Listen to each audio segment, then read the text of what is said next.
Allez, bonsoir à tous et bienvenue dans ce nouveau cours. Alors désolé, j'ai mis un petit peu de temps avant de faire ce cours-ci. Mais bon, voilà, ça y est, on y est. Et alors ce cours-ci, il est grâce à la demande de René-Claude Courtois qui est originaire de l'île de la Réunion. Alors qu'est-ce que voulait faire René-Claude? En fait, il voulait afficher des armoires électriques sur une carte et il m'a fait une demande supplémentaire. Il voulait pouvoir afficher donc des marqueurs personnalisés pour que l'on puisse voir directement le numéro de l'armoire électrique. Et une fois que l'on clique sur l'armoire électrique, sur le marqueur, on devait pouvoir avoir donc une infobulle personnalisée. Donc qu'est-ce qu'on va voir dans ce cours-ci? On va voir comment travailler avec la carte OpenStreetMap. J'ai mis OpenStreetMap V3.0 parce que là on va voir vraiment beaucoup plus de choses. C'est-à-dire que je suis allé beaucoup plus loin que ce qu'il voulait faire. Je pense que vous commencez à me connaître et j'aime bien explorer de nouvelles choses. Et là, je vais vous apprendre franchement pas mal de choses. Il y aura encore une réunion après celle-ci. Encore une réunion, encore une vidéo sur les cartes OpenStreetMap parce que j'ai tellement de demandes que j'ai pas le choix, je dois continuer.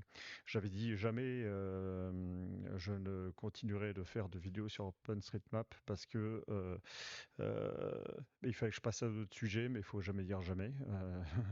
Il y en aura encore une après.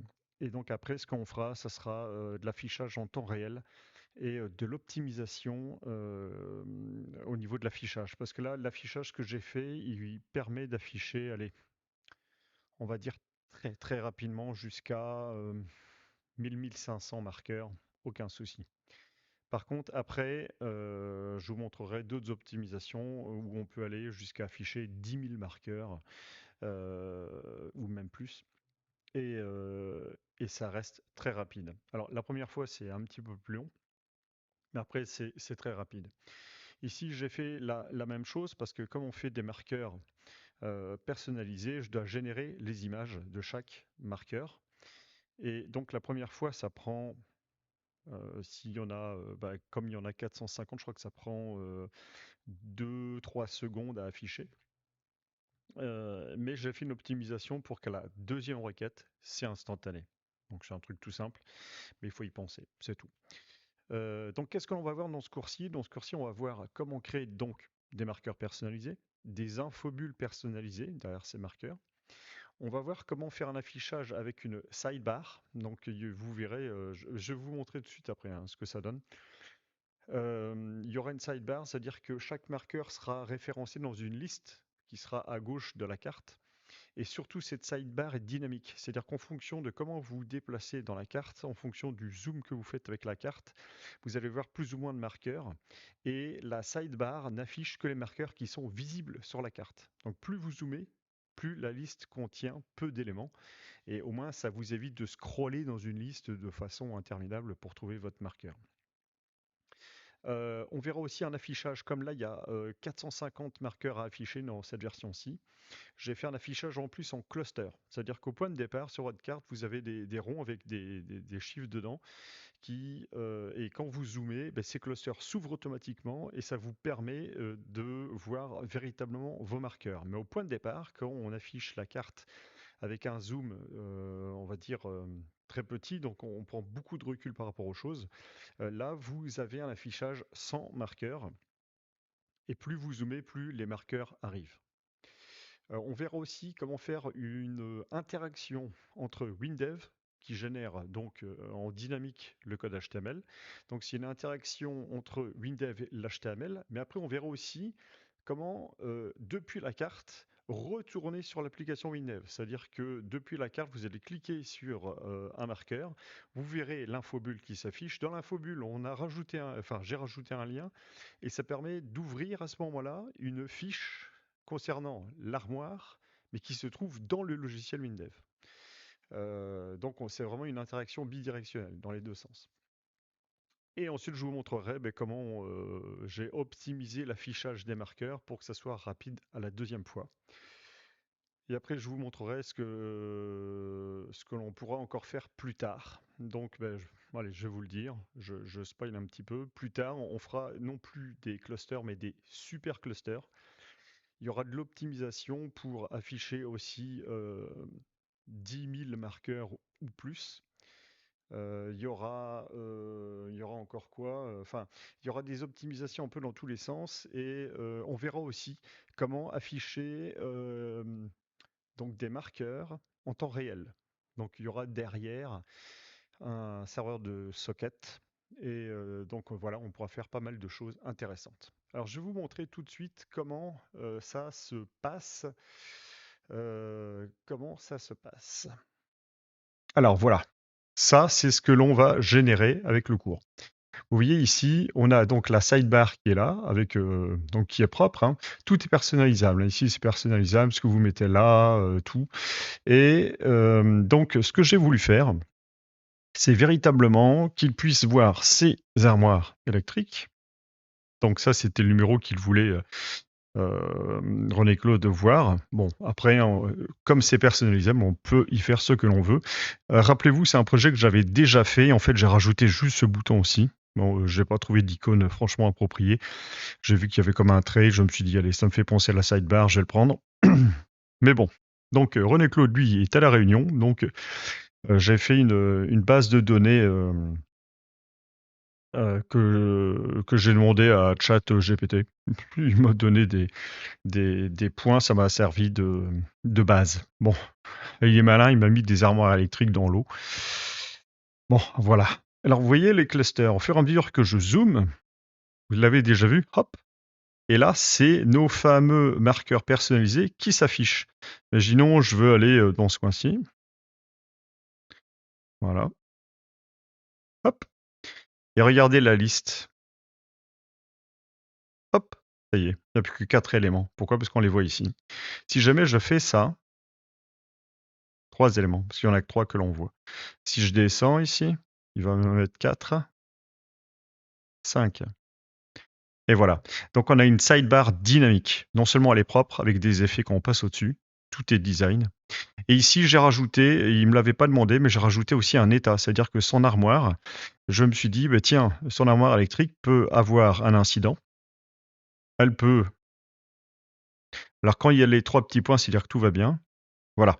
Elle peut aussi avoir un gros problème et donc être défectueuse.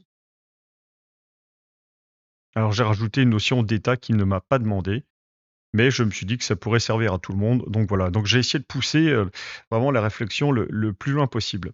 Si on clique, voilà. Alors le marqueur personnalisé, ici j'ai fait un petit poinçon, j'ai fait un arrondi, vous voyez, ça fait un peu comme une bulle, mais ça c'est le format standard. Mais là, j'ai essayé de faire quelque chose de plus propre, avec un icône personnalisable qui représente un peu le flash électrique. Bon, j'ai trouvé ça sur SVG Repo, hein, vous commencez à savoir là où je me fournis. Et puis bon, lui il voulait avoir le numéro et puis enfin un texte. Après lui il personnalisera comme il voudra. Donc ici ça c'est personnalisable complètement. Ici c'est personnalisable. Quand on clique évidemment on voit l'infobulle. Donc si on clique à côté, vous voyez, hein, tout fonctionne bien. Il bouge la carte pour afficher hein, automatiquement. Par contre, si jamais vous dites je vais cliquer ici, ben ici, qu'est-ce qu'il fait si vous cliquez dans la liste? Il affiche automatiquement l'infobulle et il zoome presque au maximum. Zoom -1. Vous voyez, on peut encore faire un zoom et après c'est fini. Et petite chose supplémentaire, le lien. Vous voyez ici, c'est une qui est donc incident détecté. Je peux ouvrir la fiche. Et là, ça, c'est une fenêtre que je l'ai fait sous WinDev. Alors, je l'ai fait très rapidement parce que la base de données, je vais vous la montrer après, il n'y a quasiment rien dedans, donc je ne pouvais quasiment rien afficher. Mais tout ça pour vous dire que ça, c'est une fenêtre WinDev. Et donc, ce qu'on a fait, c'est de WinDev, on a créé la carte.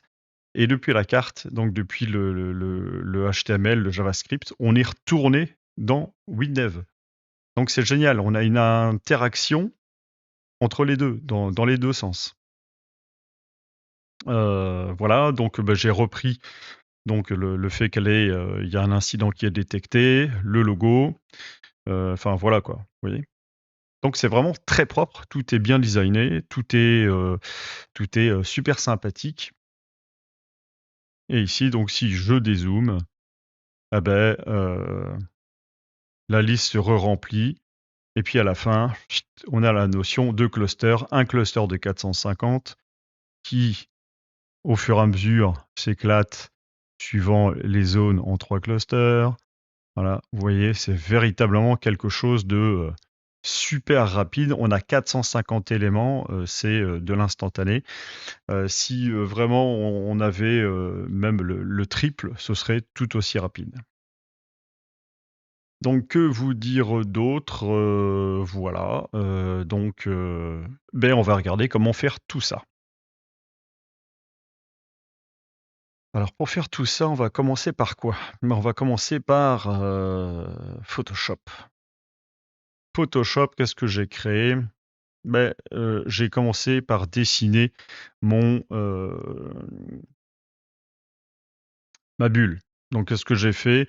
Tout simplement, hein, j'ai, créé, bon, mon fond ici, vous voyez blanc. Ensuite, j'ai créé ma pointe ici. Alors pour faire ça, il y a une technique, si vous voulez faire des arrondis rapidement sous Photoshop, enfin moi c'est comme ça que je fais. Hem, je vais vous montrer, rapidement. De toute façon, ici je crois que c'est, on va regarder la ah ma souris! Taille d'une image 160-100, ouais c'est ça. Fichier nouveau.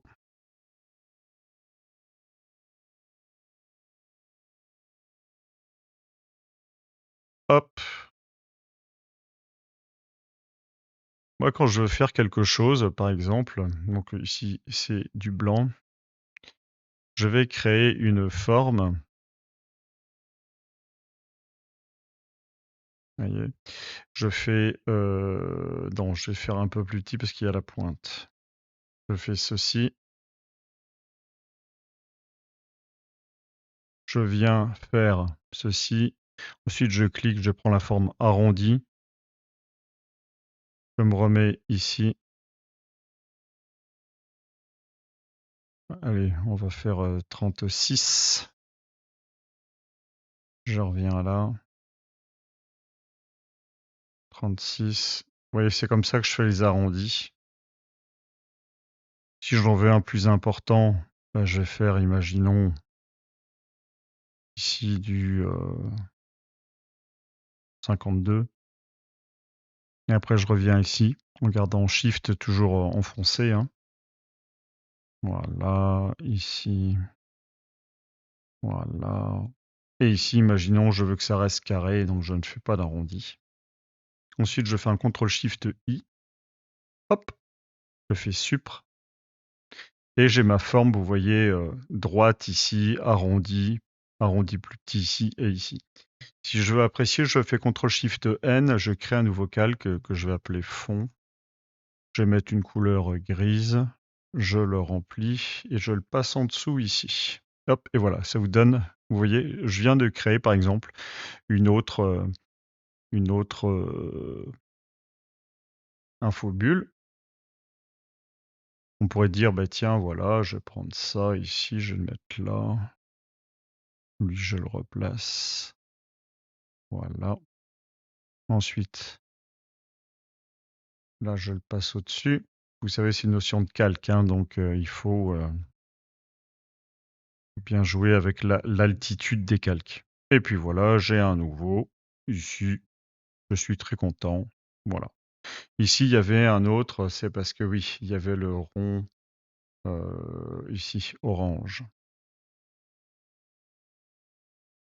Donc l'orange, il faut le mettre aussi. Voilà. Et donc lui ici, il faut le replacer bien en dessous. Voilà, vous voyez. Et ça après, je supprime et je pourrais faire enregistrer sous. Et ça me ferait tout de suite un autre, par exemple, un autre fond pour mon marqueur. Alors moi, ce que j'ai fait dans celui que je vous ai présenté, c'est que j'ai rajouté une petite pointe. Donc au point de départ, j'ai fait un rectangle et puis j'ai fait pareil, un cercle. Et après, j'ai supprimé, j'ai fait un autre cercle et j'ai supprimé. Donc je suis parti d'un rectangle. Et puis à force de suppression, j'avais un rectangle ici qui était comme ceci. Et donc j'ai fait un cercle pour essayer de... Il y a un autre cercle ici pour essayer de donner une sorte de petite pointe, mais pas vraiment droite, quoi, inclinée. Et ensuite, j'ai appliqué un effet qui s'appelle ombre portée. Et donc, pour faire une ombre portée, vous sélectionnez votre calque, vous allez sur FX en dessous, vous cliquez sur ombre portée, vous mettez 90. Moi, c'est ce que je fais, c'est pour que en fait, la lumière vienne vraiment d'en haut, de façon verticale. Une distance 5, grossit 0, taille 3, voilà. Et je mets 20% parce que si vous mettez plus, vous voyez, l'ombre prend est plus foncée, quoi. Et comme j'ai séparé parce que si je l'intensifie, vous voyez que ici l'ombre n'est pas là. C'est parce que j'ai séparé mes deux calques. Il y a le corps de mon infobulle et il y a la pointe. Donc c'est pour ça que j'ai réappliqué un effet d'ombre portée de 20% aussi au niveau de la pointe. 20%, les mêmes caractéristiques et puis le même angle pour qu'il y ait le même comportement. Et donc là on voit qu'il y a l'ombre qui est passée partout. L'ombre, pardon. Voilà, ensuite pour le poinçon, ici, bah, c'est tout simple. Vous prenez votre fond, vous faites un cercle, hop, vous maintenez Shift enfoncé pour que ce soit un cercle parfait, sinon il va chercher à vous faire un ovale. Vous faites la taille que vous voulez et ensuite vous faites Supre. Et puis voilà, ça vous fait ce que j'ai fait ici, mais en plus gros. Hop, voilà. Et ensuite, j'avais fait un test ici avec ma police pour voir comment ça s'affichait. Si je le mets en taille plus normale, parce que là on était en x500, là on est en x100, voilà, c'est ça. Et ensuite, qu'est-ce que j'ai fait? Ben, tout simplement, j'ai effacé ceci et j'ai fait un enregistré sous. Alors suivant les versions de Photoshop, il faut faire enregistrer une copie. Ici, j'ai une très vieille version, et donc j'ai fait enregistrer sous. Et j'ai enregistré sous quoi? Ben, le format PNG, et ça m'a donné ceci. Voilà. Et c'est ça qui me sert de base pour faire tous mes marqueurs que vous avez vus tout à l'heure.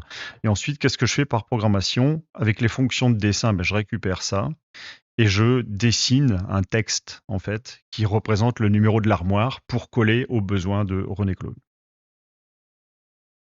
Alors, voilà. Enregistré. Pouf. Non, j'ai rien fait de transcendant depuis. Non plus. Celle-là, je veux pas la garder. Et ça, on n'y touche pas. Voilà, donc ça, c'est le travail Photoshop. Donc une fois qu'on a fait nos fonds,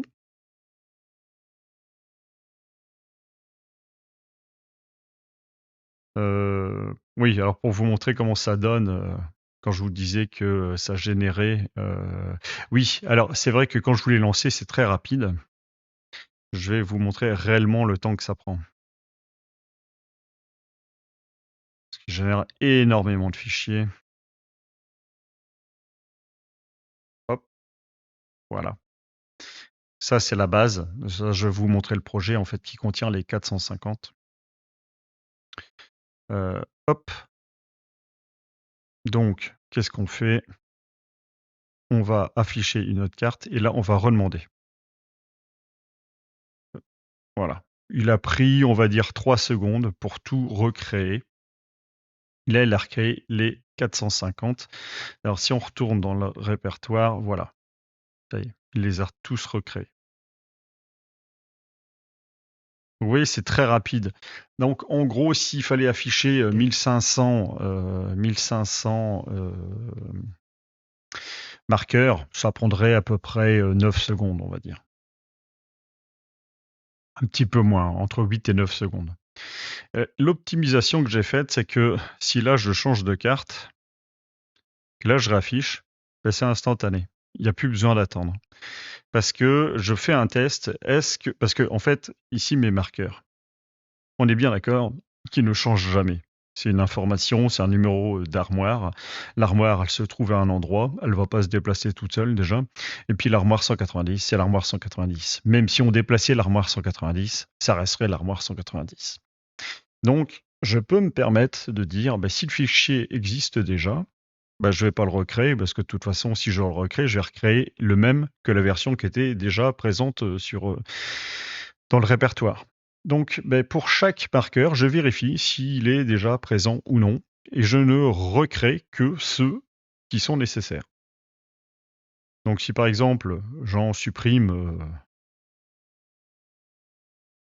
un petit peu, donc je démarre à 44, si je fais ça, hop, ici c'est instantané parce que on recrée 44 pour lui, et voilà, il vient déjà de les recréer, donc il en a recréé, ben voilà, il a recréé ce qu'il fallait. Donc mon optimisation, c'est ça, c'est la première fois qu'il faut tout créer, oui, c'est long, mais après, c'est extrêmement rapide.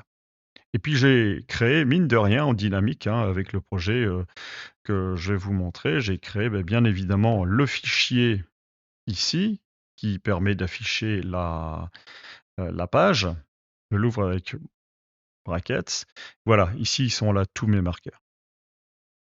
Donc il y en a, ça démarre ici, et il y en a une sacrée flopée. Hein, voilà, bon.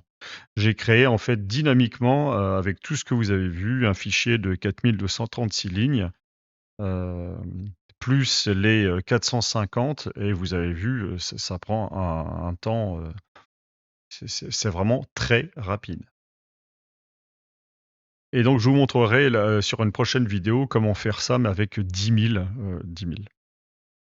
même plus.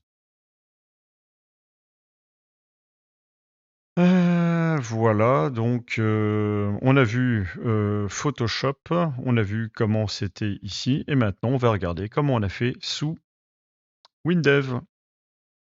Alors sous WinDev, rappelez-vous, c'était le projet OpenStreetMap, donc je vais le remettre à jour, ce projet-là.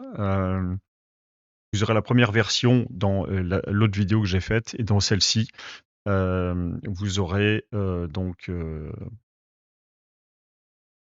les ajouts que j'ai faits. Et en fait, j'ai retravaillé sur la classe. Alors attention, la classe, j'ai rajouté des petites choses au niveau des membres.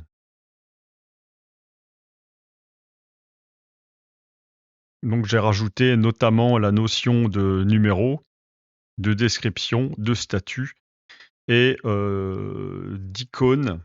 Mais l'icône, au final, je ne l'utilise pas, si je me souviens bien. Ouais, je ne l'utilise pas. Je le virerai à terme. Parce qu'en fait, c'est le chemin qu'on envoie, et le fichier fait appel, le fichier HTML fait appel au fichier physique qui est créé. D'ailleurs, je remettrai de l'ordre dans cette classe-là, parce que bon, j'ai créé tout ce qui est cluster, en fait, c'est nouveau ici. 1, 2, 3, 4, 5, 6, 7. Vous avez 7 nouvelles méthodes. Je vais la réorganiser, je vais faire pour qu'elle soit beaucoup plus simple à utiliser. Et puis surtout que je vais encore la travailler pour faire tout ce qui est affichage en temps réel avec comment dire, hop, je vais réduire un petit peu. Pour faire avec des sockets. Donc vous aurez véritablement ce qu'il faut. Euh, euh, bah, c'est pas possible. Voilà, est-ce que... Ouais, ça va un petit peu mieux. Donc vous aurez ce qu'il faut pour véritablement avoir quelque chose de plus optimisé. Euh, et donc je rajouterai tout ce qui est serveur de socket et l'affichage en temps réel. Voilà, voilà. Donc je vais vous expliquer tout ce qui a été rajouté, comment ça fonctionne. Alors déjà, il faut que je vous montre l'analyse. L'analyse, j'ai rajouté des choses. Donc il y a un fichier qui s'appelle armoire. Les armoires, je vais vous le montrer en physique, ce sera peut-être mieux aussi. Voilà, on a ce fichier-là. Ce sera peut-être plus parlant comme ça. Donc, l'armoire, il y a un identifiant. Elles sont répertoriées, ces armoires, à partir d'une commune. Ensuite, il y a un numéro d'armoire, il y a leur position avec latitude, longitude, leur référence. Bon, là, j'ai repris la même info, mais c'est pour être autre chose. Une description, j'ai toujours mis la même chose, mais évidemment, ce sera différent pour vous si jamais vous voulez faire autre chose. Et puis bon, ça, c'est vraiment un fichier donné à titre d'exemple. Évidemment, vous faites ce que bon vous semble. Moi, j'ai fait ça pour que ce soit juste didactique. Il y a la notion de statut, donc j'ai mis le statut ici. OK, c'est quand l'armoire fonctionne très bien. Warning, c'est quand il faut afficher, vous savez, le petit logo orange que je vous ai montré tout à l'heure, c'est un incident détecté.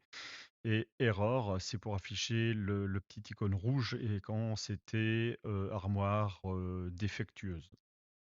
Voilà, et puis l'icône, bon ça finalement je ne l'utilise pas parce qu'on crée à la volée les images des marqueurs. Voilà, donc c'est très simple. Donc tout ce qu'on a vu, c'est ici, hein. Donc voilà. Que dire d'autre? Ce que j'ai fait, en fait, par rapport à la première vidéo, alors je vous invite à regarder la première vidéo sur OpenStreetMap, hein. Évidemment, au moins ça va vous dégrossir énormément. Vous comprendrez beaucoup mieux cette vidéo-ci, hein. Mais bon, je vais essayer de reprendre un petit peu de zéro pour que ceux qui n'ont pas vu la première comprennent quand même. Alors qu'est-ce qu'il y a dans cette fenêtre? Il y a un fichier HTML. Le fichier HTML, pour qu'il fonctionne, attention, différence par rapport à la première vidéo, il faut autoriser l'appel de W-langage depuis le code HTML. Ça, c'est hyper important. Sinon, vous ne pouvez pas avoir, si vous ne cochez pas ici, vous ne pouvez pas avoir l'interaction entre la carte et WinDev. C'est ce qui vous permet d'utiliser la fonction wl.execute. Ça, vous le mettez dans votre code JavaScript de votre page. C'est ce qui permet donc de faire une action sur la carte et d'ouvrir et de lancer en fait une procédure qui doit être. Alors, vous avez deux types de procédures. Quand vous faites un appel de procédure depuis wl.execute qui se trouve dans le JavaScript, vous devez soit créer une procédure, je vous la montre ici. Bon, de toute façon, au niveau du champ HTML, il n'y a que ça à cocher en plus, c'est tout. Mais après, vous voyez ici, j'ai fait action depuis HTML. Ça, c'est une procédure qui est locale à la fenêtre. Ou j'aurais pu créer action depuis HTML en tant que procédure globale. Vous ne pouvez pas faire autre chose. C'est soit une procédure qui sera accessible localement depuis la fenêtre appelante, là où se trouve la carte, soit une globale. Sinon, Windows ne trouvera pas. Ensuite, j'ai créé quoi? J'ai créé cette procédure et je lui envoie un type action et ensuite un paramètre qui pour moi est snum_armoire. Euh, J'aurais pu appeler ça sParamètre et puis envoyer sParamètre. C'est vrai que ça aurait été peut-être mieux. Pourquoi pas? Allez, je vais l'appeler comme ça. sParamètre. Tac. SParamètre. Tout en sachant que sParamètre, ici, sParamètre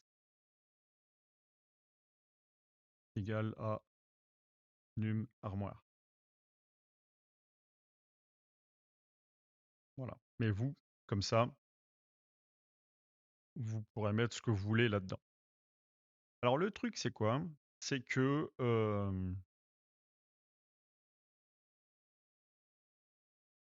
pourquoi j'ai fait ça? C'est parce que depuis un action sur la carte, vous pouvez dire ben, je veux soit ouvrir une fiche, soit faire complètement autre chose. Et en fait, ben, vous pourrez rajouter, vous, d'autres cas ici. Et donc, vous pourrez tout simplement venir, euh, venir rajouter ce que vous voulez. Si jamais le type action n'est pas dans ceux qui sont prévus, ben, je vous affiche une information. Aucune action à réaliser car type action non trouvé. Voilà. Hein, j'ai fait ça pour que ce soit plus clair. Alors, Ça, donc c'est ce qu'il faut faire. Ensuite, je vous ai rajouté ce bouton-là et pour afficher la carte que vous avez vue, donc bon, j'ai rempli évidemment ma base de données armoire et regardez le code qu'il faut, c'est rien du tout.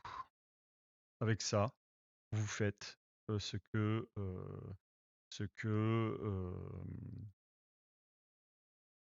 vous avez vu. Donc, au début, on crée l'objet ma carte, l'objet marqueur. Ensuite, on dit où on veut que les fichiers aillent. Donc moi, par défaut, j'ai voulu que tout soit à côté de l'exé. Je regarderai vraiment bien quand je ferai la prochaine vidéo. Vous aurez une classe vraiment très très propre. J'aurai tout réorganisé et donc ce sera beaucoup mieux. Mais euh, voilà quoi. Pour l'instant, c'est comme ça. Ensuite, euh, qu'est-ce que l'on fait? On initialise, oui. Donc c'est tout le temps des fonctions cluster, hein, parce qu'ici c'est un affichage cluster, hein. Donc c'est, enfin les fonctions, les méthodes, pardon. Parce que ça, donc c'est l'objet et ça c'est la méthode ici. Donc c'est cluster initialize document HTML. Alors pourquoi j'ai créé ça? C'est nouveau parce qu'avant on avait déjà l'initialize document HTML. Initialize document HTML, ça c'est pour les autres cartes. Et pour la carte qui utilise les clusters, ben, j'ai rajouté le mot cluster pour que ce soit plus parlant. Il y a peut-être mieux à faire. Bon, c'est ce que j'ai pensé. Je vous avouerai que j'ai fait ça rapidement pour répondre à la demande de René Claude. Et, mais bon, je me pencherai plus pour l'optimiser, qu'elle soit beaucoup plus claire. Il y a quand même pas mal de choses, c'est qu'il y a une méthode ici, vous l'appelez génère fichier, et en fait, cluster génère fichier fait des choses déjà pas mal. Ça permet de simplifier parce que normalement, vous devriez lancer cette méthode-ci et après vous auriez dû lancer ces trois méthodes-ci dans l'ordre. Or, j'ai vraiment tout fait à l'intérieur de cette même méthode pour que ce soit beaucoup plus simple pour vous. Et je vais vous détailler de toute façon toutes les méthodes. Alors, comment faire une carte avec des clusters, avec un sidebar, etc. Bon, ça, c'est au point de départ c'est du HTML, du JavaScript et du CSS. Si je commence à vous... Alors, je vais vous expliquer succinctement comment ça marche.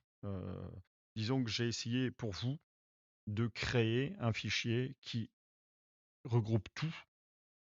Comme ça, vous savez que vous prenez ça et vous avez tout dedans. Euh, Si après je m'amuse à vous expliquer chaque ligne, ça va être super long. On va passer 3 heures. Bon, je ne sais pas si c'est super intéressant. Je vous invite à lire le fichier HTML si ça vous intéresse. Ici, il y a le fichier CSS. En fait, j'ai fait ça beaucoup plus propre encore que le premier exemple que j'avais fait. Parce que maintenant, si vous regardez ici, vous avez le fichier HTML et vous avez fait mon style.css qui est le fichier, donc le Cascading Style Sheet, c'est le fichier CSS donc pour la présentation. Et lui possède un link pour aller faire référence à ce fichier. La preuve, ici, cluster génère fichier HTML. Alors non, c'est pas le génère, c'est le cluster initialise. Initialise document HTML, pardon. Voilà. Ça, c'est le document HTML, point de départ. Donc ça, je vous l'ai déjà montré dans l'autre vidéo. Hein, donc c'est au début, ben voilà, hein, c'est un fichier classique avec le header. Ici, j'ai mis les variables d'insertion pour que vous puissiez mettre les titres comme vous voulez. Donc vous savez qu'ici, vous pourrez changer le titre de page si jamais vous remplacez cette balise par votre donnée à vous. Vous verrez dans le code où je l'ai fait, eh ben, vous mettrez ce que vous voudrez. Moi, j'avais mis gestion des armoires électriques. Vous pourrez mettre ce que bon vous semble. Ici, ben, c'est les liens leaflet parce qu'il faut faire appel à la présentation. Donc, on utilise le leaflet.css. Pour les marqueurs cluster, justement, il y a des choses ici à prendre en plus. Et ici. Et moi, j'ai rajouté ceci aussi pour faire appel à mon style CSS. Alors le style CSS, si vous voulez le modifier, vous pouvez, parce que vous avez cluster initialize doc CSS. et le CSS est ici. Donc je vous l'ai mis à l'intérieur du projet. Avec tous les comportements, vous retrouvez tout, hein, quand vous êtes au-dessus d'un élément de la sidebar, qu'est-ce qu'il fait, etc. Les transitions, la forme des boutons, etc. Quand vous cliquez sur un élément, qu'est-ce qui se passe, enfin, voilà, tout est. Alors, ensuite, il y a aussi l'icône sidebar. L'icône sidebar, c'est l'icône qui est à gauche, ici. Ensuite, il y a l'icône ici à droite. Et donc ça, c'est 32 sur 32. Bon, après, il y a le texte, tout ça. La pop-up, quand on voit la pop-up, son titre, le numéro, la description et le lien. J'ai vraiment tout bien détaillé en point pop-up avec comme ça pour vous c'est clair. À chaque fois, j'ai bien rappelé la police que je voulais utiliser. La taille, vous voyez, le style, la couleur. Et ça, oui, j'ai oublié de vous dire, la carte en plus est responsive.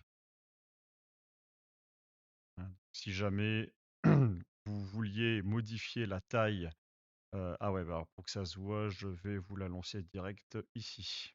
Donc là, elle est lancée depuis directement Chrome.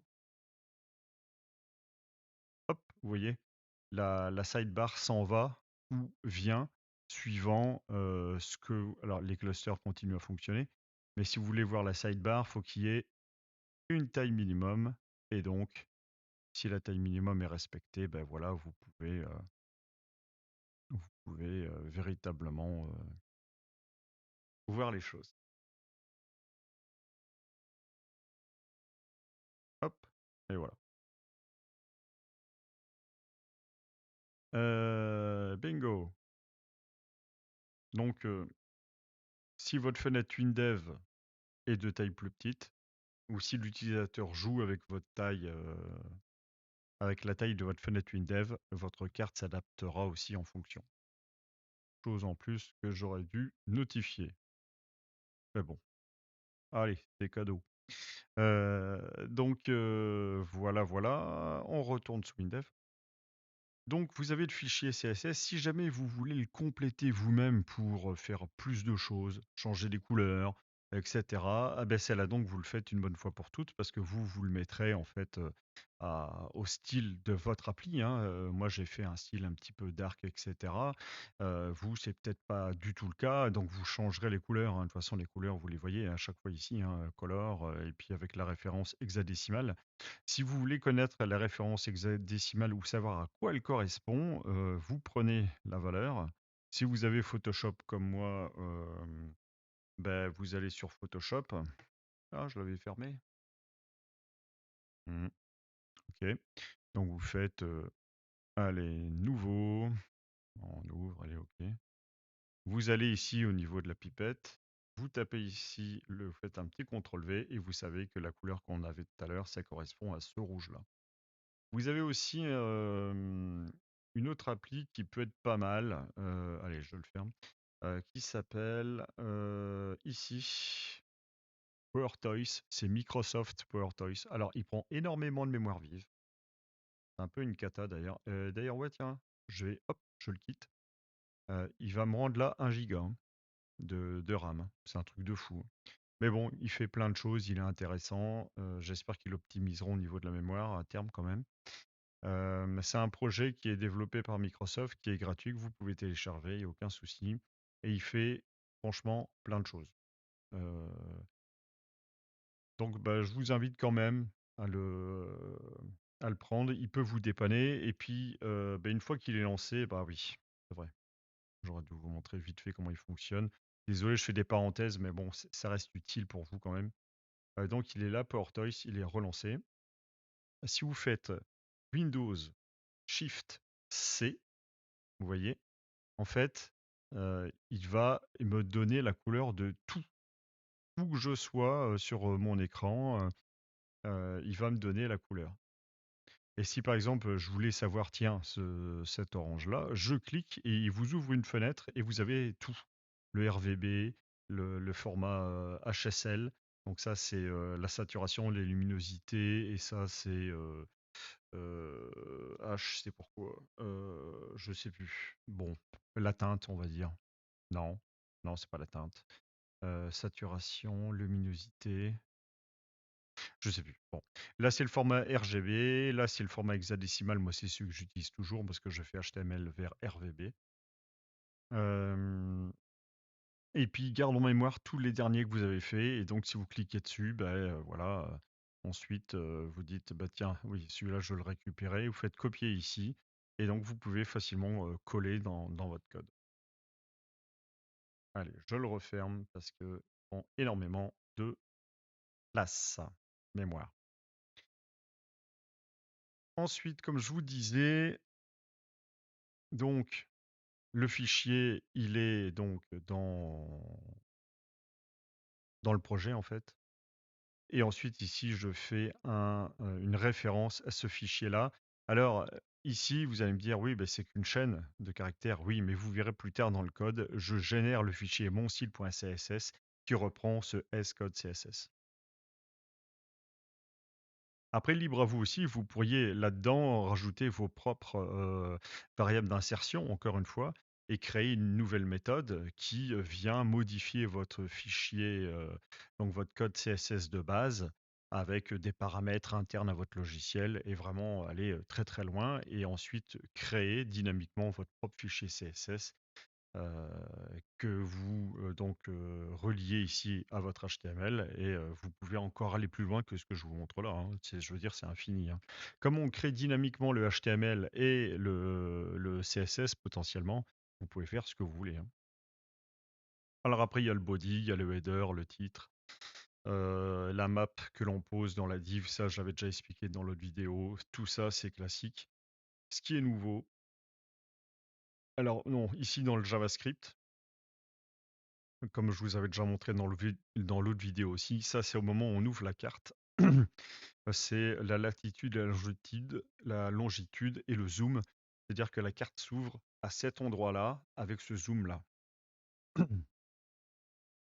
Ensuite, bon, ça c'est tout ce qui c'est indispensable. Là, franchement, faut copier et coller, faut pas chercher à comprendre. Ça, c'est pour que la carte puisse s'afficher en utilisant les tuiles.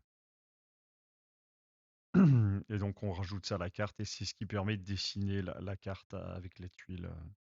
Ça, c'est pour les clusters. Donc ça, c'est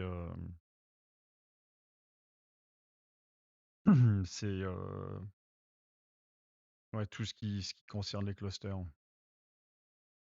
Alors ici, c'est les marqueurs. Et les marqueurs, en fait, c'est pour moi ici, je crée, vous verrez plus tard, une série de marqueurs. Donc c'est accolade avec tout ce qu'il y a dans le marqueur. Et puis c'est la const armoire parce que mes marqueurs correspondent à des armoires. Donc c'est pour ça que j'ai créé la const armoire ici. Et après, pour chaque marqueur, ici, c'est ici que je construis ma pop-up. Donc ma pop-up, c'est une div dans laquelle j'ai mis un titre. Rappelez-vous, pop-up title, ici la classe, ça c'est parce que je fais appel. Quand vous faites div class égale, c'est que vous faites appel en fait au fichier CSS. Et dans le fichier CSS, on va retrouver le pop-up title. Je vous en ai parlé tout à l'heure. Donc, pop-up title, voilà, c'est ça. Quand vous créez ici avec le dièse en CSS, ça veut dire que c'est pour un élément. Donc, c'est quand, si j'avais mis dans le code qu'on vient de voir précédemment, div espace id égale map, alors ça aurait fait appel à ce code-ci. Tandis que quand vous commencez par un point ici, c'est-à-dire que quand vous appelez dans le code HTML, il faut que ça soit div espace classe égale et ceci. Et donc, c'est dire quoi? Le titre, il serait écrit en 17, il serait écrit en spartan, voilà, en spartan 17. Si on parle du numéro, c'est plus gros, c'est du 18, et en plus c'est du gras. La description, par contre, là, c'est plus petit, 14, et c'est style normal et une couleur différente. Et le lien, c'est encore plus petit que la description, un cran en moins. Border top, ça veut dire qu'en plus, entre les divs, il y aura un espace de 8 pixels entre donc la description et le lien. Vous verrez que la div lien se trouve en dessous de la div desk, hein, ici, voilà.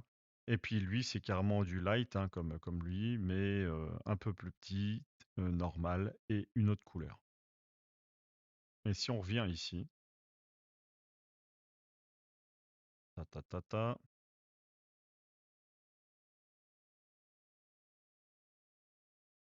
voilà.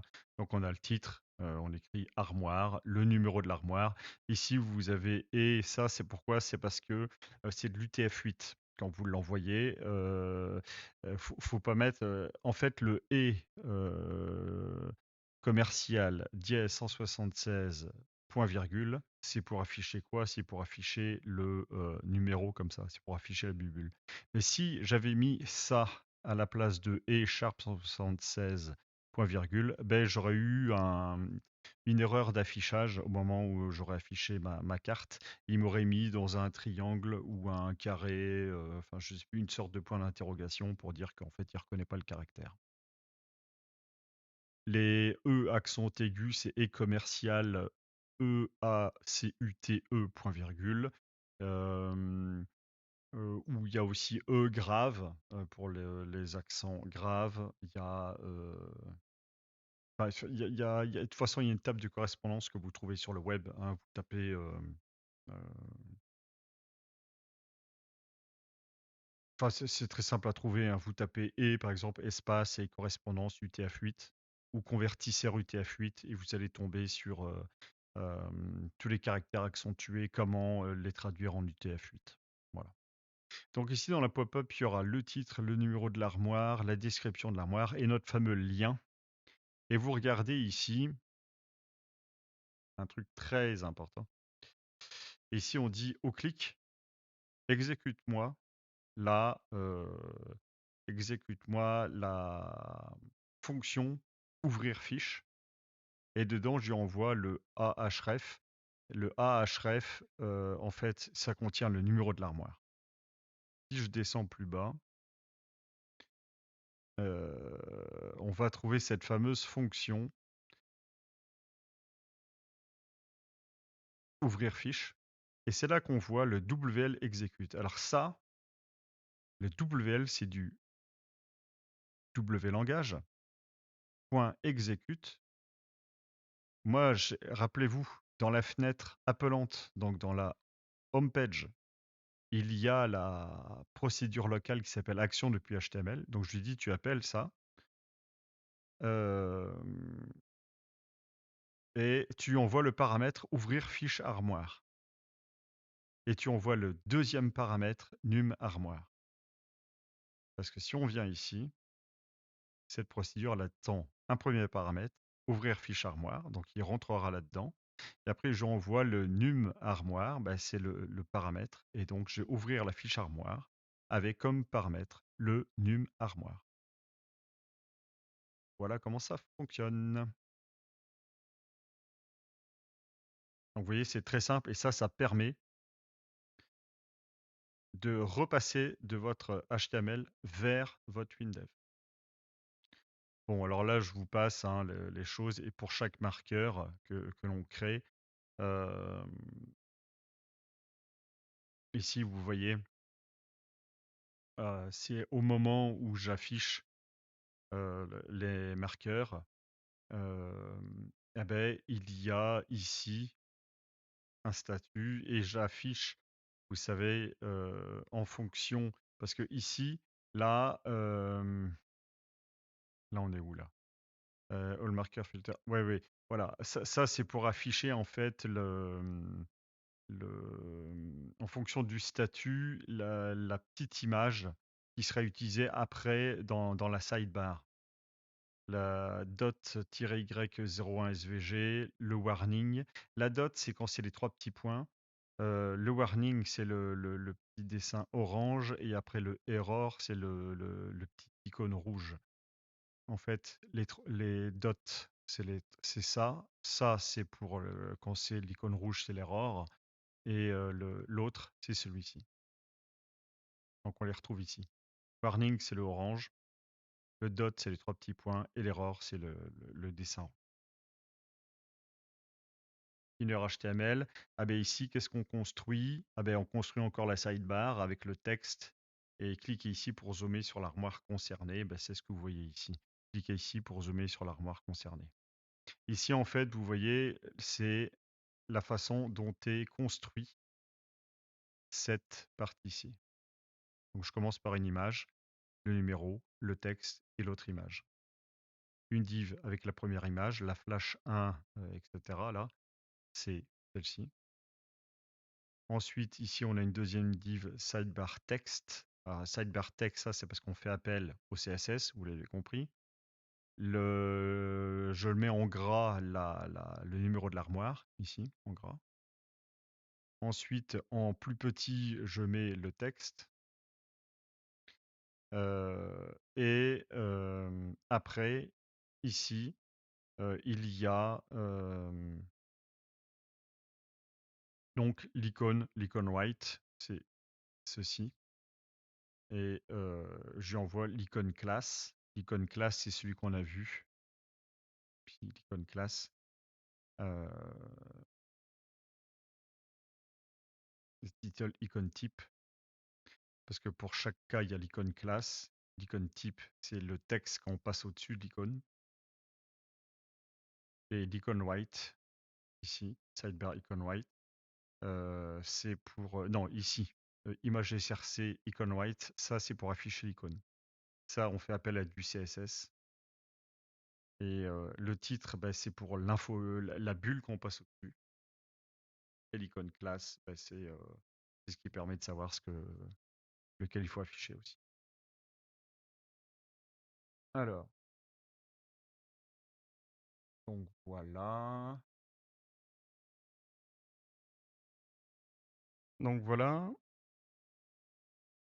Ensuite, qu'est-ce qu'on peut dire? Bon, ça c'est tout ce qui concerne la sidebar, les mouvements, etc. Ouais.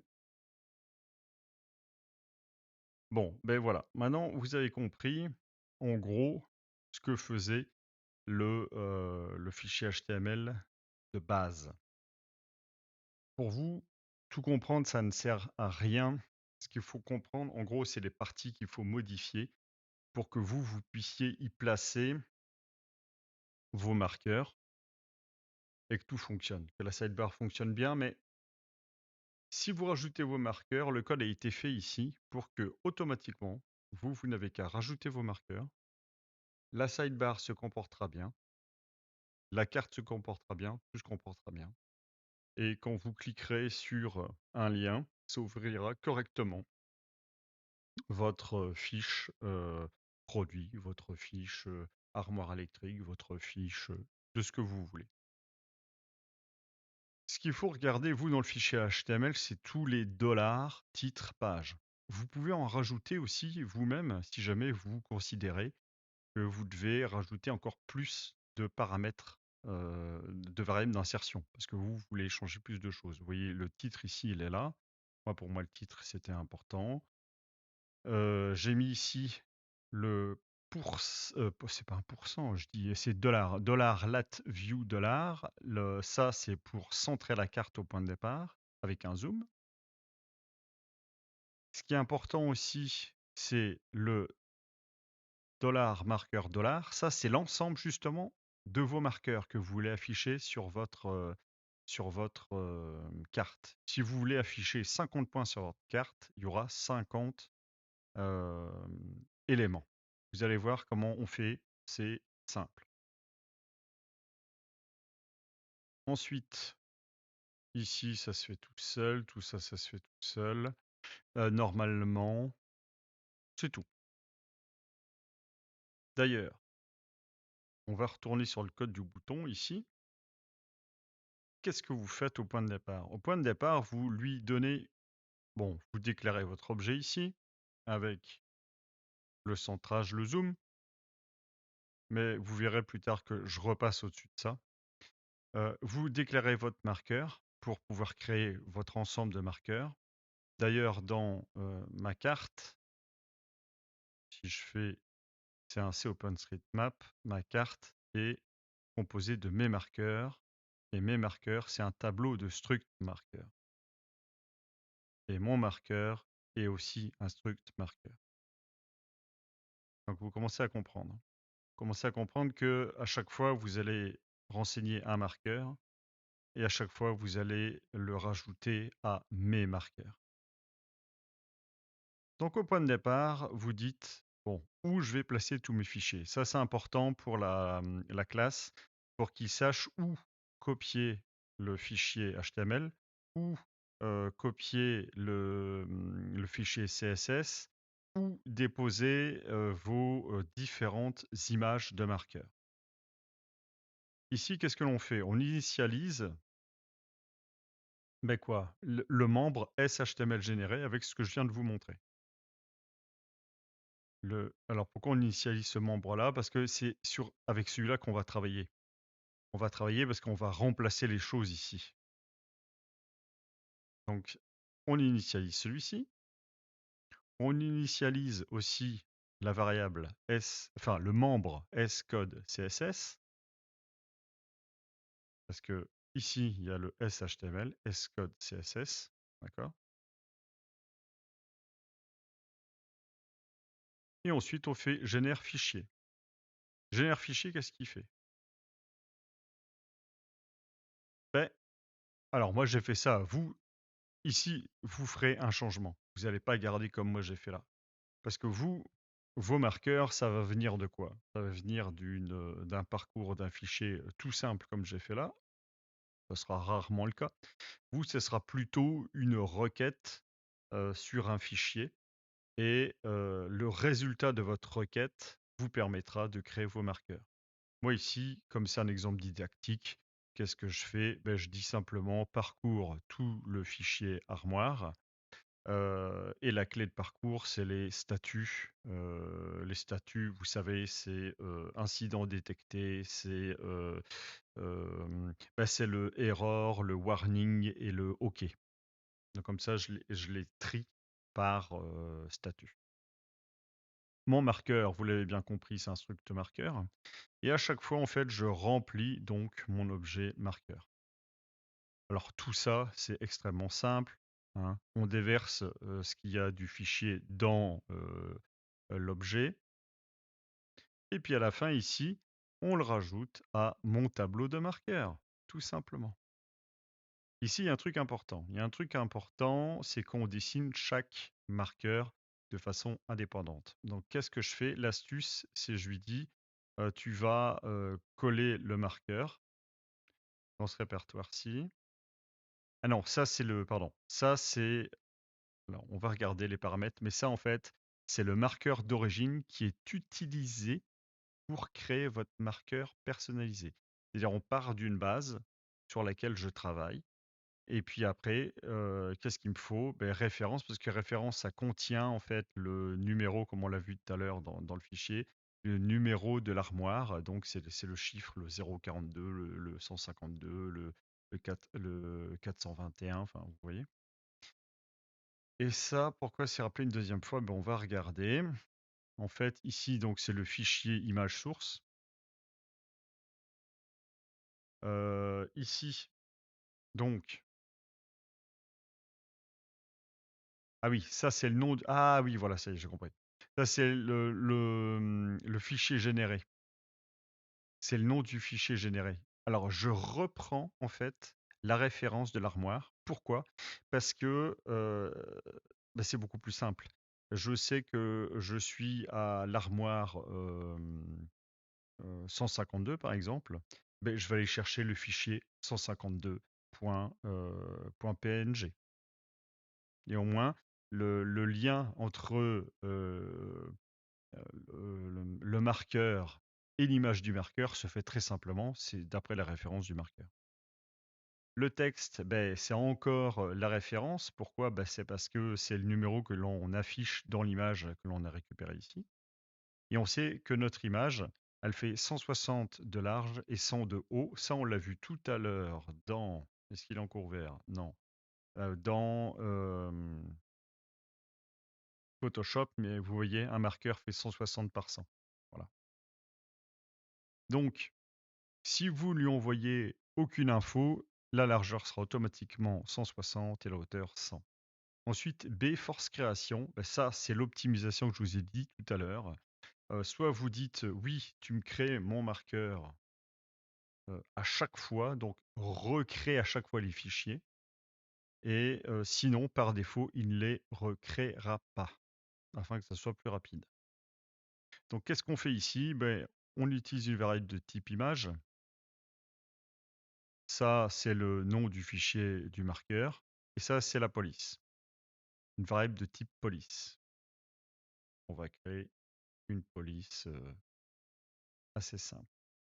Alors, le nom du fichier, c'est quoi? Ben, c'est le répertoire destination que l'on connaît de la classe, plus le num, le numéro de l'armoire, hein, dans notre cas, plus .png. Ensuite, ici, qu'est-ce que je dis? Si le fichier n'existe pas, ou si le bforce est égal à vrai, alors tu me crées le fichier. En effet, si le fichier n'existe pas, il faut bien créer le fichier du marqueur.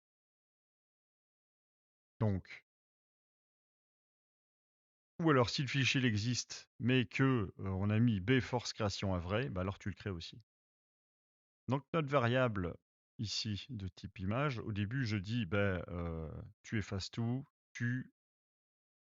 par contre il faut gérer la couche alpha, faut qu'il y ait une transparence. Ensuite tu changes le mode ici, pour ma même variable, là on travaille toujours sur la variable image. Et je dis, si jamais tu devais faire des dessins, il faut que ça soit, qu'il n'y ait pas de crénelage, donc que ça soit bien lissé. Pareil pour le texte. Le texte, faut qu'il soit bien lissé, sinon ça fait un texte pas très propre. Enfin, voilà, il faut utiliser cette option-là quand vous écrirez dans une image, ce sera beaucoup plus propre. Ensuite, l'image au point de départ, quand vous l'initialisez ici, elle fait 0 de large et 0 de hauteur. Donc vous étonnez pas que si jamais vous oubliez de spécifier sa largeur et son hauteur, vous avez beau dessiner dedans, vous verrez jamais rien parce qu'en fait, elle n'a aucune largeur ni aucune hauteur. Donc, c'est quoi? Par défaut, c'est n large et n haut que je récupère. Donc par défaut, c'est 160 et 100, hein, si jamais c'est pas spécifié. Ensuite, ma police que j'ai créée ici plus haut, je lui donne un nom, une taille et une couleur. Je dis que je vais utiliser la Lix partant médium. La Lix partant médium, vous pouvez la récupérer sur Google Font, hein. N'oubliez pas de la récupérer si vous ne l'avez pas. Je crois que je vous l'ai donné dans un projet, je ne sais plus lequel. Je l'ai déjà fourni. Mais sinon, allez sur Google Font et rapatriez tout ce que vous pouvez sur la Ligue Spartan pour avoir les bold italiques, medium, régular, bold, extra bold, etc., quoi, hein. Et donc, je dis que la taille pour écrire dans mon marqueur personnalisé, ça sera la taille 14. Et ça, c'est un gris foncé, hein. Si on fait... est-ce que... non, je l'ai coupé. Mais bon, voilà, c'est un gris foncé. Ensuite, qu'est-ce que je fais? Dans mon fichier source, je récupère, vous savez, donc le marqueur, l'image du marqueur vide. Vous savez, l'infobulle où il y avait juste le petit icône à gauche et tout le reste était blanc. Donc, je charge ça dans ma variable de type image et je veux que ça fasse 160 sur 100. Comme ça, voilà, ma variable de type image correspond à l'image que l'on a créée tout à l'heure sur Photoshop. Ensuite, je dis dpolice et entre parenthèses pour donc ma variable de image chez ma police, ça veut dire que ma police que je viens de déclarer ici, j'ai ici, je dis tu vas utiliser cette police-ci pour écrire plus tard dans l'image. Ensuite, forcément, j'écris dans mon image. Alors, la position de départ, c'est la largeur divisée par 2 et la hauteur divisée par 3. C'est pour que ça soit bien placé, hein. Ça, c'est à vous de voir en fonction de votre image. Et le texte, c'est le texte qu'on a envoyé ici. Et nous, par défaut, on envoie l'armoire.référence, donc le numéro de l'armoire. Et ensuite, une fois que ça c'est fait, je dis, tu sauves tu sauves ton dessin dans le fichier que l'on a généré ici, hein, le nom il est là, c'est le chemin complet là, hein. Et donc tu sauves au format PNG, donc la variable de type image euh, dans ce chemin-là. Et à la fin, donc, ce que j'ai fait, je le renvoie ici. Ça, je récupère le chemin de ce qui a été fait.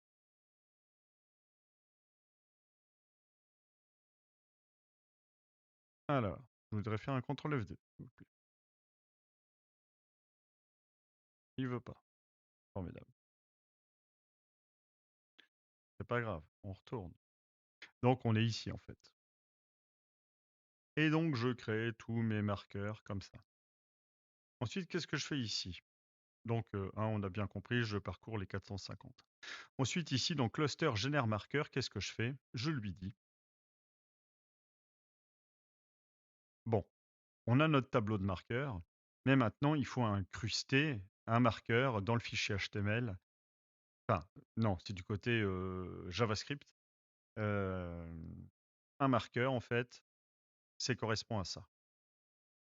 Un marqueur, j'ai décidé qu'il y avait un identifiant, latitude, longitude pour la position, la référence, ça c'est pour avoir le numéro, la description, c'est tout le temps la même description hein, qu'on a dans le fichier, c'est texte de description, je sais plus quoi. L'icône, ça c'est le chemin pour aller afficher l'image du marqueur. Donc c'est le chemin du fichier qu'on a créé avant, hein. C'est tous les 0, ouf, excusez-moi, c'est tous les 001.jpg, 002.jpg, 003 jusqu'à 450.jpg, c'est cela. Et le statut, ça, hein, je l'ai rappelé ici, c'est OK warning ou error. Il faut créer autant de blocs comme ça qu'il y a de marqueurs. C'est ce que fait la procédure ici. Donc qu'est-ce qu'on fait? Au début, on a notre code. Alors ça, c'est une variable que j'utilise. S-marker. Alors, il y a S-marker, ça c'est le code pour un marqueur. Et ça, c'est le code regroupe SHTML markers. C'est pour, ça regroupe tous les SHTML marqueurs. C'est l'ensemble de tous les marqueurs. Donc au point de départ, je dis OK, tu effaces. Et ici, je fais un i égale à 0. Pourquoi? C'est bizarre. En fait, c'est parce que par défaut, hein, c'est moi qui l'ai fait de façon arbitraire. Ça aussi, vous pourrez le changer, hein. Et moi, je considère que le premier marqueur, c'est là qu'il faut que l'on zoome. La carte, elle doit zoomer à cet endroit-là avec un zoom de 13. Ça, vous pourrez le rendre aussi paramétrable hein, dans un paramètre de votre logiciel pour savoir à quel zoom vous voulez afficher la toute première fois que votre carte s'affiche. Et moi, j'ai considéré que si c'était le premier élément, donc la $lat_view longitude en fait hein, de la vue, tout ça, ça doit être remplacé par les informations du premier marqueur. Rappelez-vous, hein, la $lat_view, $long_view et zoom_view, et ainsi que le titre. Hein, vous rappelez le titre, gestion des armoires électriques. Tout ça, euh, ça se trouve ici. Alors le titre, il est ici, dans le fichier HTML de point de départ. Et ça, c'est là où on veut, c'est ça qu'on remplace en fait. Hein, ici et ici.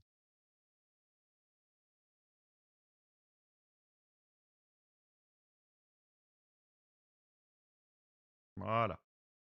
Donc c'est ce que je fais, mais avec le premier élément. Donc quand je tombe sur le premier élément, je mets le titre. Alors, ouais, si votre fichier est vide, il se passera rien, vous allez me dire. Ouais, c'est pour ça qu'on peut encore optimiser, enfin, on peut améliorer ce code-là. Moi, j'ai essayé à titre didactique, ça marche bien, voilà. Quoi. Hein. Et ensuite, qu'est-ce qu'on fait? On dit dans ce code-ci, pour chaque marqueur, donc c'est pour tout mon marqueur de mes marqueurs. Ici, c'est un tableau d'objets, mon marqueur. Hein. Et mon marqueur, c'est un. Rappelez-vous, c'est un struct marqueur, parce que lui ici, c'est un tableau de struct marqueur. Donc lui, c'est un struct marqueur. Et donc, qu'est-ce que je fais?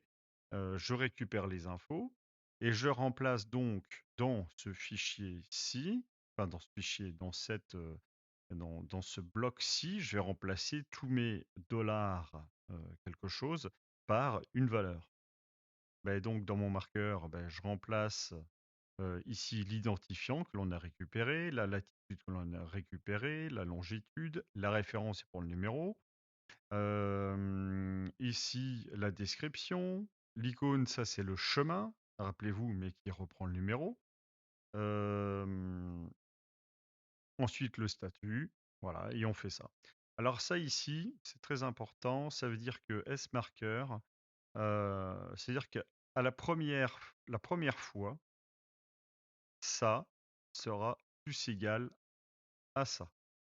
Mais après, lors de la deuxième occurrence, sMarker sera plus égal à virgule, espace, retour chariot, plus ce qu'on aura généré ici. Donc ça, c'est extrêmement important. Ça vous permet de ne pas avoir à la fin de votre boucle une virgule, espace et un retour en trop. C'est-à-dire que s'il n'y avait qu'un élément, ben, au point de départ, lui aurait été égal à lui. S'il y a trois éléments, ben, lui est égal à lui, plus ça et le deuxième marqueur, plus ça et le troisième marqueur. Voilà. Donc ça n'est respecté et rajouté qu'à partir de la deuxième occurrence. C'est extrêmement important. Et à la fin, donc le SHTML, qu'est-ce que l'on fait? Ben, tout ce que l'on a généré ici, ah ben, on le remplace. On remplace dans notre SHTML généré notre variable d'insertion qui correspond au marqueur. Ben, on lui envoie l'ensemble des marqueurs qu'on vient de générer ici. Si jamais il n'y avait rien dans le fichier, eh ben, on aurait tout simplement mis du vide à la place de la balise de la doc HTML pour ne pas afficher un parasite, un truc qui n'aurait rien voulu dire. Donc OK. Donc là, on a généré tous les marqueurs. Et maintenant, qu'est-ce que l'on fait? On a créé notre fichier HTML, mais au niveau du membre de la classe. Mais maintenant, ce que l'on fait ici, c'est que l'on crée physiquement. C'est-à-dire que euh, si jamais on n'a pas spécifié de répertoire destination, bah alors ça sera l'exé. Mais si on l'a spécifié, bon, ben, on va le créer où il faut. Et ensuite, qu'est-ce qu'on fait? Ben, on crée notre fichier et on écrit dedans le code HTML. Et puis après, on le ferme et puis on lui en renvoie OK. On fait pareil avec le CSS. Là, en fait, c'est l'autre variable, rappelez-vous, hein, c'était le scode CSS. Et là, c'est le fichier monstyle.css que je vous ai montré tout à l'heure. Donc, c'est exactement la même chose que l'autre procédure, sauf que l'on crée un fichier avec un membre différent. Donc ça, c'est le membre qui a eu tout ce qui concerne le CSS. L'autre, c'était tout ce qui concernait le HTML et le JavaScript. Ensuite, donc, on sort de notre cluster génère fichier. On est bien d'accord que tout a été créé. Il y a la carte, ma carte cluster HTML qui a été créée. On a eu mon style CSS qui a été créé. On a eu nos différents fichiers PNG correspondant à nos marqueurs qui a été créé. Enfin, tout a été fait. Et donc, qu'est-ce qu'il faut faire? Ben, on fait un ultime test. Est-ce que ça a bien été créé? Et si oui, ben alors on envoie tout simplement à notre champ carte le chemin complet du fichier HTML à afficher. Et c'est tout. Et on a au final ce que je vous ai montré voilà, tout à l'heure, quelque chose qui fonctionne parfaitement, qui est rapide, etc. Et donc, ben voilà quoi, hein. Avec notre 0,52, c'était ça tout à l'heure? Oh non, 0,57, ouais, voilà. 57, 0,57, hop, hop, hop, hop. Avec tout va bien, on est hyper content. Et ben voilà. Alors, nous retournons donc Donc ben voilà, là maintenant vous savez, je pense que je vous ai tout dit. Je réfléchis une dernière fois. Je vous ai montré, oui, je vous ai montré, bah oui, tout, hein. Le code, je vous ai montré l'analyse. Oui, là, c'est l'interaction avec les W point execute. Je vois pas ce que je pourrais rajouter. Un petit peu de Photoshop survolé, parce que vous utiliserez en fait le, ce que vous voulez. Si vous voulez faire sur du pen, vous faites sur du pen. Si vous voulez faire enfin, sur n'importe quoi, c'est vraiment là, c'est votre choix à vous. Ce que vous préférez utiliser en fait. Mais au niveau du projet, voilà. Donc bon, ben, je vais vous donner le projet. Et puis donc, ben, ainsi vous aurez tout. Alors, plus tard, il y aura quoi? Plus tard, je vais vous montrer comment optimiser en faisant ce qu'on appelle des super clusters.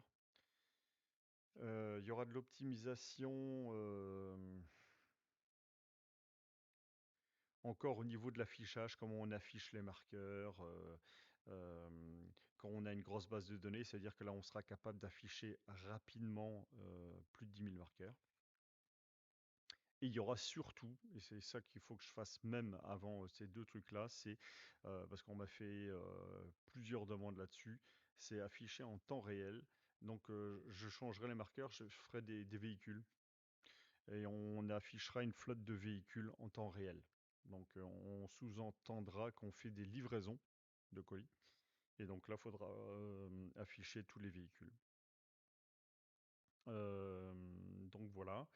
Je vais vous faire une deuxième vidéo. Ouais, ça sera, je pense, demain. Et après, il y aura une troisième vidéo qui va encore suivre dans la foulée. Parce que là, je vais vous faire une vidéo. Je vais vous faire un cadeau la prochaine. Je vais vous filer un calendrier. Alors non, c'est enfin, comment dire? C'est un sélecteur de dates design. Donc, soit vous pouvez sélectionner une date et vous pouvez remplir un champ date, soit vous pouvez l'ouvrir en mode sélection de période. Donc, il vous demande une date début, une date de fin. Et donc, vous pourrez remplir d'un coup deux champs. Ensuite, cette fenêtre pourra aussi s'ouvrir comme un calendrier avec une to-do list en dessous. Et donc tout ça, ces trois trucs-là en un, et tout est designé, et vous verrez, vous pourrez très facilement changer la couleur. Donc vous mettez une variable de type, enfin ce que j'appelle une couleur primaire. Donc vous choisissez votre couleur primaire, et après la fenêtre s'affichera avec les dégradés en partant de cette couleur-là automatiquement. Voilà, voilà. Et après, il y aura justement le projet pour un autre abonné qui, lui, voulait un modèle de fenêtre avec un menu gauche, etc. Mais là, on va faire un truc aux petits oignons, vraiment très propre, avec un menu qui s'affiche en fonction d'une base de données. Là, c'est du boulot. Franchement, c'est du boulot. Mais je vous le filerai aussi à tous. Et puis, comme ça, vous aurez tous la possibilité de voir comment c'est fait et puis de le réutiliser pour vos projets comme bon vous semble. Voilà, voilà, j'espère que vous aimez cette vidéo, qu'elle vous permet vraiment de voir ce que vous pouvez faire avec OpenStreetMap, d'avoir des choses mais vraiment très jolies, hein, comme on l'a vu. Et puis avec des possibilités quand même super intéressantes, hein. La sidebar dynamique, c'est génial. La notion de cluster, c'est génial. Ça permet de ne pas surcharger au point de départ l'affichage. La sidebar dynamique, c'est génial aussi parce que ça permet de ne pas scroller sur une quantité astronomique de données. Ensuite, les marqueurs personnalisés, ben là, on a vu qu'on a fait quelque chose de très design aussi, puis qui se prête à ce que vous voulez. Dans le prochain exemple, je vous afficherai des véhicules, des petits camions ou des voitures. Vous verrez que ça peut être super sympathique. Euh, donc là, on a vu quand même pas mal de notions. Et puis l'interaction entre WinDev qui génère dynamiquement une carte que l'on affiche dans un champ HTML. Donc bah ça, c'est super dans ce qu'on a vu. Et puis surtout, on agit sur la carte et on retourne dans WinDev, dans le logiciel, donc, et on affiche une fiche ou n'importe quoi, voilà. C'est vraiment, et donc ça vous permet là, rien qu'avec cet exemple-ci, de faire un petit peu tout ce qui est possible de faire. Et donc voilà. Si vous aimez mes vidéos, n'hésitez pas à lâcher un petit pouce, un commentaire et surtout abonnez-vous en masse. Tiens, je vais vous faire une autre vidéo là tout de suite parce qu'il faut que je vous parle d'un sujet important et il faut que je remercie pas mal de personnes parce que il y a eu des dons qui ont été faits à la chaîne et ça c'est génial. Il faut que je vous parle justement des dons pour la chaîne pour qu'elle continue à vivre. Euh, donc je compte sur vous. Donc voilà. Moi je vous dis à tout de suite pour une autre vidéo. D'ici là, prenez grand soin de vous et de votre famille. Allez, bon dev à vous.